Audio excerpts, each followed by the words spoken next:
In March 2017, I visited WGBY TV in Springfield, Massachusetts. It's a PBS station, and I asked a few questions and had a look around behind the scenes. Hey, this is Dave. This is WGBY's smaller studio here in Springfield, Mass, and we're just going to ask Charlie Rose a couple of questions about the broadcast industry and jobs in the broadcast industry. If students, media students are interested in getting employed in a TV production type of setting, what are some of the skills that they should be learning when they study broadcasting? One important skill is patience. Television production, film production for that matter, involves a lot of hurry up and wait. So it's tons and tons of setup time in order to get things ready for the actual shot that you see on TV. And in a lot of cases, it can mean doing things repeatedly till you get it right. And there can be time spent just literally sitting and waiting, so there's a lot of patience involved. It's not the military, but there's a definite hierarchy in the way TV programs are made. I'm sure everybody's heard the term producers and directors and Sure. so forth. And you look at the credits on any TV show or movie, and you see this long list of people. Well, there's this whole hierarchy of one person reporting to another person, reporting to another person, and somebody's in charge and somebody's below them and so forth. So you have to be comfortable working in that kind of setting. It's not to say that, depending on what you're doing exactly, that you don't have some control, personal control over your space and what you're doing, but often to a large extent, what you're doing is what you're being essentially told to do. Okay. And you certainly need to come into that with some skills, and I think you probably meet a lot of people in this industry that got their skills literally on the job. Mm-hmm. So you kind of start at the bottom. And So hands-on, like working at a community station or it's a great interning way to somewhere is a get great way to... started, Yeah, I mean, here at WGBY, we've had an internship program for years. Mm-hmm. And it's funny, you run into a lot of people in this market and the Springfield market who are working in various capacities in production houses and TV stations that all got their start here. Not everybody, obviously, but there's a huge number of people that did. That after doing like a semester's internship here. Yeah, so that kind of thing makes a difference. Yeah, for us, I mean, most of our studio cameras are run in a lot of cases by interns, and they do a lot of different things. They run teleprompter and run character generator and all sorts of things for production. Very cool. So this is the production control room. I suppose this is where cameras are switched between, any effect or transition between camera shots would take place. And what else? Anything else that goes on in here? So right immediately in front of you here, this is teleprompter operation. So somebody would be sitting here running the teleprompter for the person on camera. Mm-hmm. And then over to your left is the character generator. Okay. So when you see words come up on the screen, they call it lower thirds because it's literally the lower third of the screen, the little title, who you are, so forth. That's all controlled from The video switcher, operated by a technical director or director, is the machine used to switch which camera is actually visible on air, and also chooses other sources like titles, still photos, and video packages that are rolled in. So this is the audio booth, which I guess, Charlie, this is where folks would mix audio during a live production. Is that correct? Correct. Awesome. So let's get a look at the soundboard here. And this is a Yamaha QL5, if anybody who's into model names, and this is a relatively recent It is. acquisition. Within the last year, this was installed. Beautiful piece This of whole equipment. room was redone. And I can see through the window we're looking at the Call it sub-control. sub-control. Some places will just call it production control. Production control. What type of behavioral personality traits do you think would lend themselves to working well in this kind of industry? Well, I think I'd repeat what I said, that certainly somebody who's not in a rush and is patient is important, that you're comfortable working in a collaborative setting and in a hierarchy. It's really important that you're able to literally take instruction and be comfortable with that, and you may not always agree.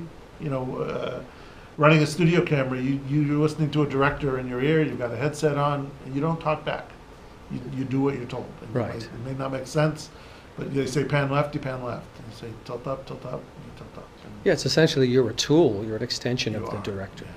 yeah. So we're here at WGBY's Master Control, and it looks like there's a tremendous amount of equipment here. Charlie, could you just tell me what what master control is? What Well, happens? sure. The master control is basically the last step before it gets fed to a transmitter and broadcast over the air. And it used to be that every TV station had somebody sitting there all the time switching what you see on TV. So if they were a 24-hour station, there'd be somebody there. Somebody had to be there 24 hours. Right, and then gradually it's gotten to be more and more automated, and it's gotten to the point where probably most stations these days are controlled in groups. So the NBC affiliate here in town, I know they control 6, 8, 12 stations, something like that. We have somebody here now, basically 8 hours, 5 days a week, and that's it. And a lot of it, they're just sort of programming and getting things ready to air. They're not actually controlling what's on air, and then it can all be controlled from Boston if we're not here. Sure, so you can kind of remote in. Right, and our parent corporation, WGBH in Boston, they're controlling multiple stations there already. And so the monitors behind me, are they showing what's on the air on your station right Yeah, now? and the one that's got multiple pictures on it, Yeah. those are different feeds that are coming in from satellite. Okay. And we have 4 broadcast feeds that we're airing all the time. So we have our regular HD feed, and we have Create World and a 24-hour kids channel that's all public TV, but a little bit more specialized. We have various tape decks in here for recording.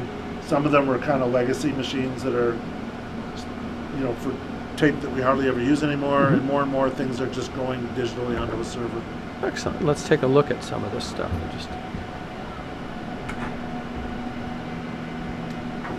So you have a waveform and vector scope over here. There's the broadcast feeds that Charlie was talking about. And then some of the other equipment that helps the operators here either automate or manually control what goes on the air. WGBY had several editing suites available for producers to finish projects, and they use Avid for their editing. It's very similar to Adobe Premiere, and here's one of their editors finishing a project that's going on the air later that week. The camera control units here, similar to the ones that you guys use in our studio, during a program, technician can shade cameras from right here in the master control room. Let's have a look at that controller.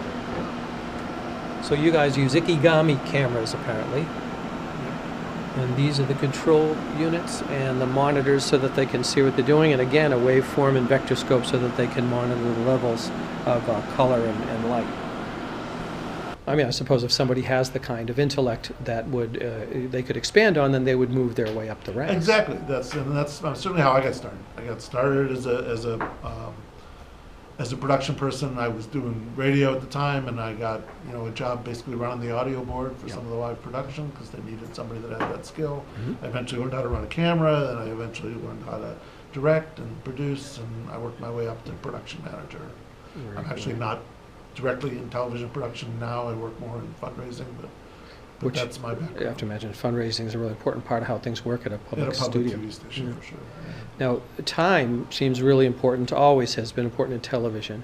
So I have to imagine promptness is really important. For people are employed here, this isn't Market Basket. I mean, they have to be where they're supposed to be on time. So I have to imagine good time management and people who are responsible with that kind of thing would also be more likely to be hired. Yeah, sure. And and making, if you raise to the level where you are literally making some sort of TV programming, it's really coming down to basic storytelling. So being able to write is really important. So good skills there, and being able to, a good story has a beginning and a middle and an end, and you have to keep that in mind. And it can be a lot of thinking on your feet, especially when you're doing live programming.